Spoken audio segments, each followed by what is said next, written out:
l'encombrement, sa vitesse initiale très élevée lui permettait de détruire n'importe quel char soviétique ou allié à une distance de 3000 mètres. Le compartiment de combat du Yak Panther avait été conçu en rehaussant les plaques latérales et le dessus de caisse des Panthers. Seuls 392 exemplaires furent produits au total, la production n'ayant jamais pu répondre à la demande. Les images de ce véhicule sont très rares, le Yak Panther vu ici est filmé à Yoda en 1945.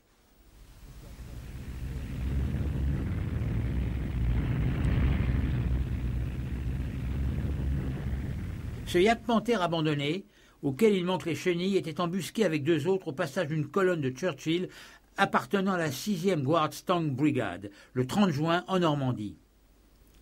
En l'espace de quelques minutes, 10 Churchill furent détruits. Dans la bataille, les chars anglais détruisirent 2 chasseurs de chars allemands. Bien que la résistance allemande reste à coriace jusqu'en juillet et en août, la percée des Américains dans la péninsule du Cotentin et l'avance de la 3e armée de Patton sur les arrières des Allemands en Normandie annonçaient l'encerclement des forces allemandes par l'ouest. Alors que les Britanniques se battaient au sud jusqu'à Falaise face à une résistance allemande désespérée, les Américains prenaient la ville d'Argentan. La tenaille alliée ne prit pas Falaise avant le 18 août et entre-temps les troupes allemandes s'étaient retirées en nombre. Mais la plus grosse partie de l'équipement avait été abandonnée sur place. Les Allemands pris au piège dans la poche de Falaise subirent des feux nourris de l'artillerie lourde des Britanniques, des Canadiens et des Polonais situés au nord de l'encerclement. Au sud, les Américains lancèrent leurs propres bombardements lourds. Les Allemands, malgré tout, continuaient à résister vaillamment. La destruction de la poche était en marche, alors que les chasseurs bombardiers britanniques et américains pilonnaient à coups de roquettes les Panthers, les camions et carrioles à chevaux qui étaient à l'arrêt les uns derrière les autres sur les routes menant à Falaise.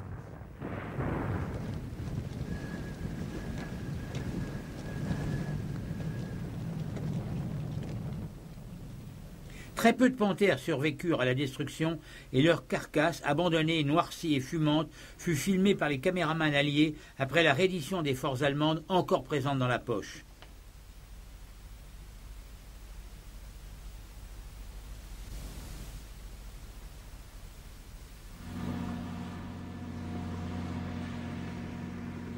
Les troupes qui réussirent à s'échapper de Falaise étaient maintenant en train de foncer vers la Seine à la recherche des ponts.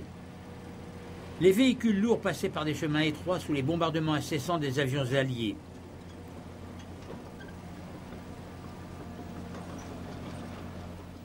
Quelques Panthers et des Yak Panthers du bataillon 64 s'étaient échappés de Falaise, mais une fois arrivés sur les rives, ils découvrirent que les chasseurs bombardiers alliés avaient déjà détruit tous les ponts capables de supporter leur poids.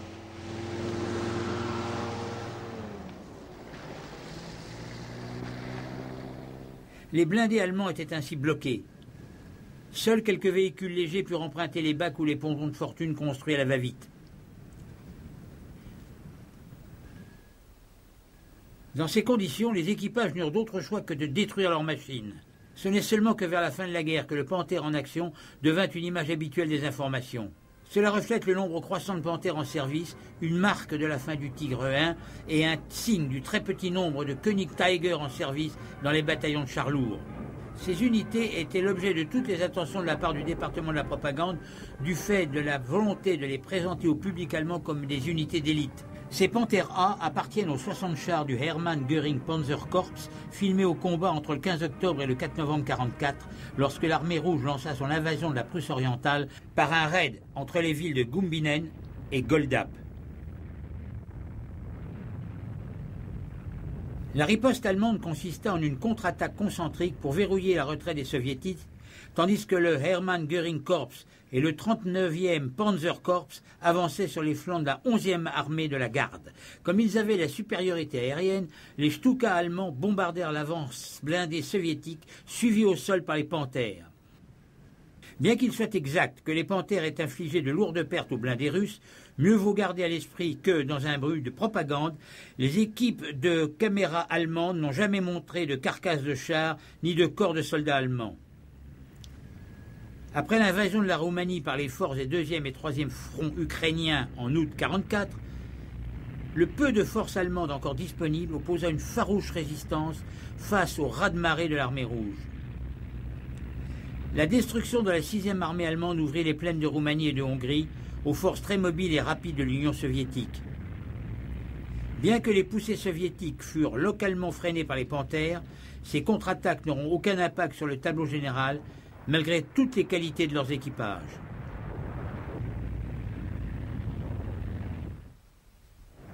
À la fin de l'automne 1944, les panthères de la 4e Panzer, présents en Pologne méridionale, se battaient en permanence contre les avancées continuelles de l'armée rouge. Presque tous les reportages de cette période montrent l'enchaînement des opérations de repli, de regroupement et de contre-attaque limitées dont le but était de verrouiller chaque percée locale. Le chant du cygne du panthère sur le front de l'Est sonna lors d'une série d'attaques allemandes autour du lac Balaton, en Hongrie, entre février et mars 1945. Les 18 et 19 septembre 1944, des unités de la 5e Panzer, qui n'étaient plus que l'ombre d'elles-mêmes, reçurent l'ordre d'attaquer et de prendre Lunéville en Moselle pour stopper l'avance de la 3e armée de Patton vers la frontière allemande.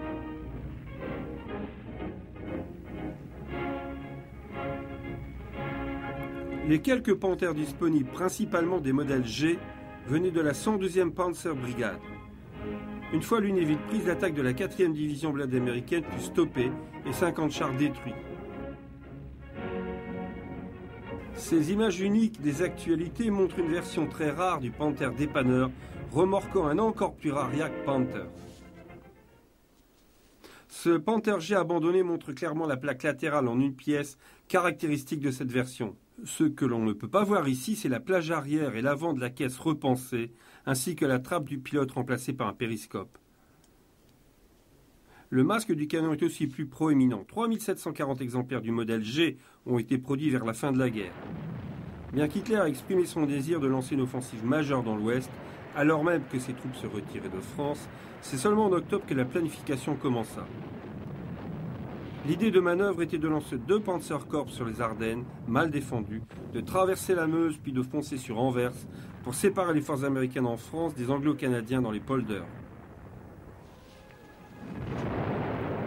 Selon Hitler, cela aurait forcé les Alliés à fuir le continent. Les nouveaux Panthers seraient attribués en priorité aux unités participant à cette offensive.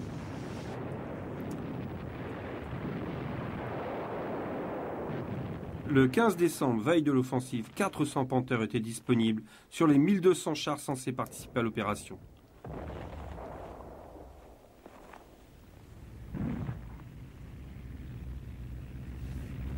Peu après le début de l'offensive, à qui on avait donné prosaïquement le nom de poussière d'automne, mais passé à la postérité en tant que bataille des Ardennes, les 5e Panzer Armée et la 6e SS Panzer Armée gagnèrent chacune du terrain en prenant les Alliés par surprise. Mais cette progression s'arrêta rapidement devant les difficultés posées par les routes étroites et gelées, le brouillard et d'épaisses chutes de neige, ainsi que la résistance croissante des Américains.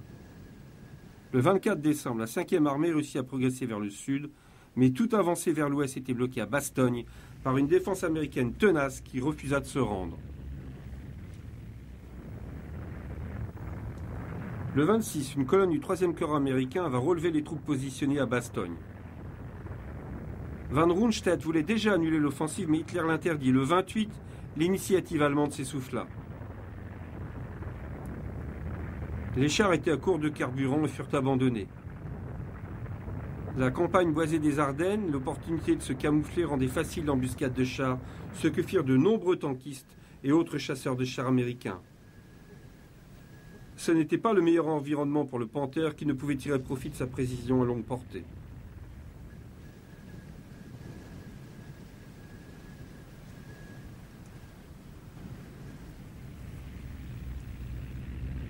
Sous la pression des Britanniques et des Américains, les Panthers survivants battirent en retraite. Bien que le Panther fût le meilleur char moyen de la bataille, il ne fut pas disponible en nombre suffisant pour contrer efficacement les blindés alliés.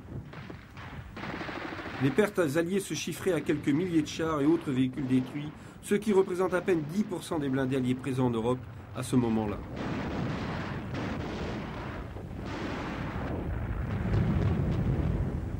Au début du mois de janvier, avec l'amélioration de la météo, les attaques des chasseurs bombardiers alliés reprirent de la vigueur et les pertes des Panthers augmentèrent. À la fin de l'offensive, près de 200 panthères étaient perdues, quelle qu'en ait été la raison. Le total des pertes allemandes dans la bataille des Ardennes s'est élevé à environ 600 chars.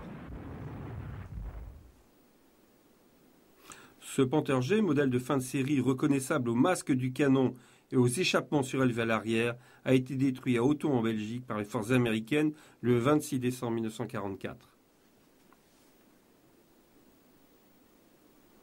Contrairement au précédent Panther qui portait un camouflage, l'équipage de ce Panther G a tenté de blanchir le véhicule pour mieux le camoufler dans la neige. La toile noircie suggère que le char a subi un violent incendie interne. Il a été détruit par l'arrière par un chasseur de chars américain, le feu ayant été suffisamment fort pour tordre les barres de torsion, brisant ainsi la suspension. L'incendie a noirci le reste du char. L'avance alliée en Allemagne en 1945 n'a que rarement rencontré de résistance significative de la part des Allemands. Avec l'encerclement dans la poche de la Ruhr, de la 5e Panzerarmee, de la 5e armée et des 19 divisions du groupement B, très peu de panthères étaient maintenant encore disponibles pour offrir une résistance digne de ce nom. Plus tard, de petits groupements furent rencontrés par les Alliés. Équipés d'un ou deux panthères, d'un tigre survivant ou d'un automoteur, mis en œuvre par des soldats aguerris, ils allaient offrir une résistance acharnée jusqu'à leur destruction ou à l'épuisement de leur carburant et de leurs munitions.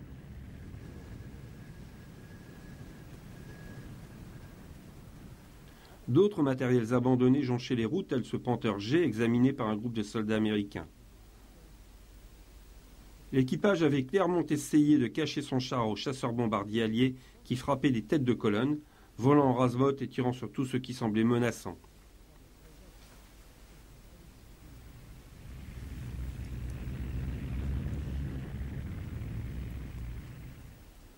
Ici, un des derniers modèles de Jagdpanther construit sur le châssis du Panther G, détruit par un chasseur de chars M36 américain. Le M36, avec un canon de 90 mm, était l'un des seuls véhicules alliés capables de perforer le blindage frontal du Panther et du Jagdpanther. L'une des variantes très rares du Panther rencontré par les Alliés était un Panther G de fin de série, équipé de roues en acier dérivées du Tigre II. Le feu a ici détruit les barres de torsion, ce qui a provoqué l'abaissement de l'arrière.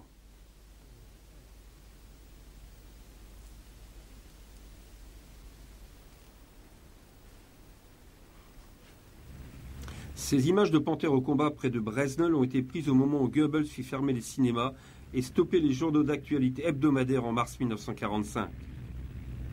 Tous sont des modèles G de fin de série recouverts d'un camouflage inhabituel. Appuyés par des grenadiers et des semi-chenillés armés de tritubes de 30 mm, les Panthers sont prêts à engager les blindés soviétiques qui arrivent. Un char soviétique, probablement un T-34-85, a été attaqué et détruit à très courte portée.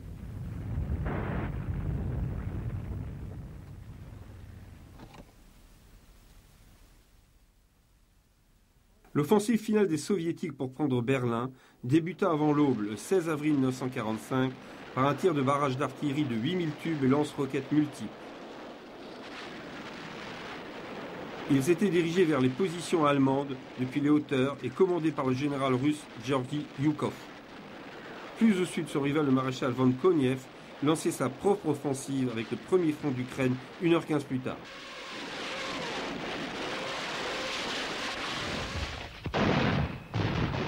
Trois jours durant, les troupes allemandes résistèrent aux forces de Zhukov. Les canons de 88 et les unités de chars équipés de Panther et Königsteiger détruirent un grand nombre de chars soviétiques. Les rives ouest de l'Oder devinrent un véritable cimetière de blindés soviétiques. Zhukov, piqué au vif par les remarques de Staline concernant le retard pris dans le planning de son offensive, passa un savon à ses généraux et demanda une offensive à tout prix. Dans l'après-midi du 19, les hauteurs furent bombardées et les Allemands chassés. L'avance sur Berlin commençait pour de bon. Dans les airs, l'armée de l'air soviétique harcelait les troupes allemandes qui se retiraient du front de l'Est pour leur couper la route vers Berlin.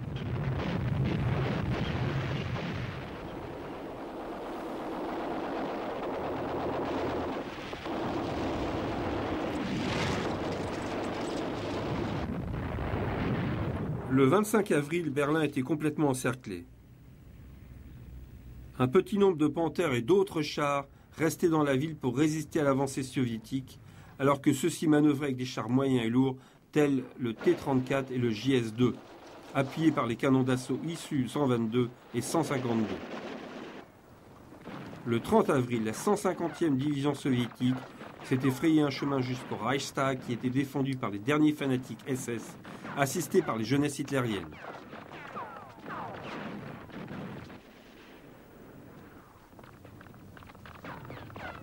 À 22h50, un petit groupe de soldats soviétiques monta les escaliers jusqu'au toit du Reichstag et hissa son drapeau, symbole de la victoire de l'URSS sur l'Allemagne nazie.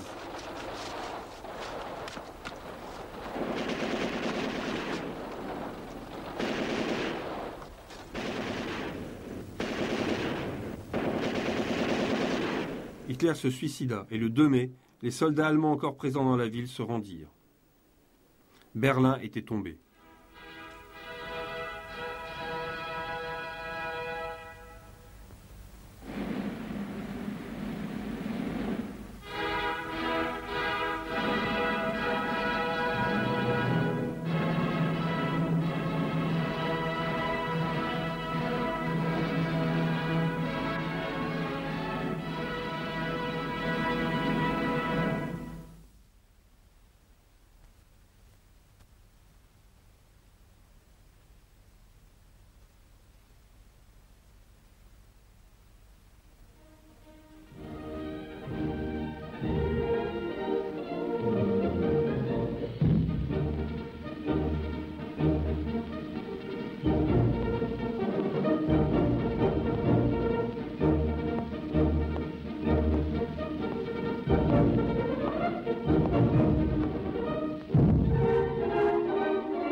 Kampol, jetzt in Afrika,